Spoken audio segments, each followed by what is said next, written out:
അങ്ങയുടെ മൊഴിയിൽ നിന്നൊഴുകും തിരുവചനം ഒരു മനമായി കേൾക്കാം, ഒരുമയോടെ പാടാം, അനുഗ്രഹമായി തീർക്കാം ഈ സുദിനം നമ്മിൽ വചനത്തിൻ കൃപയോടെ മുന്നേറിയിടാം. വിശുദ്ധ മത്തായി അറിയിച്ച സുവിശേഷം 6-ാം അധ്യായം 24-ാം തിരുവാക്യം. ഈശോ അരുളി ചെയ്തു, ദൈവത്തെയും മാമോനെയും സേവിക്കാൻ നിങ്ങൾക്ക് സാധിക്കുകയില്ല. കാരുണ്യവാനും സ്നേഹനിധിയുമായി ഞങ്ങളുടെ നല്ല ദൈവമേ, അറിഞ്ഞും അറിയാതെയും ഞങ്ങൾ ഞങ്ങളുടെ ജീവിതത്തിൽ പലപ്പോഴും ഈ ലോക ജീവിതത്തിന് പ്രാധാന്യം കൊടുത്ത് ജീവിക്കുമ്പോൾ 2 വള്ളത്തിൽ കാലുവെച്ച് ഞങ്ങൾ യാത്ര ചെയ്യാറുണ്ട്. പ്രവാചകനിലൂടെ അങ്ങ് അരുളി ചെയ്തുവല്ലോ, നിങ്ങൾക്ക് എത്ര നാൾ 2 വള്ളത്തിൽ കാലുവെച്ച് യാത്ര ചെയ്യുവാനാവുമെന്ന്.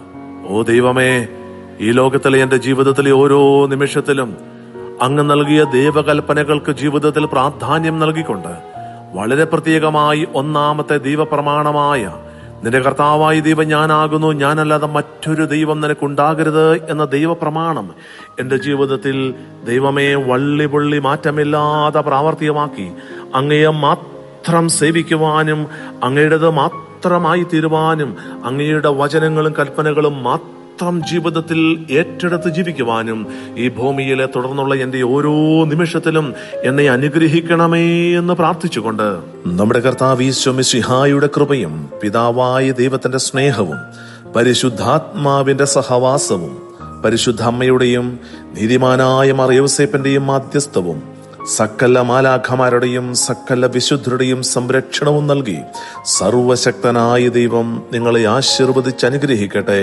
ഇപ്പോഴും എപ്പോഴും എന്നേക്കും.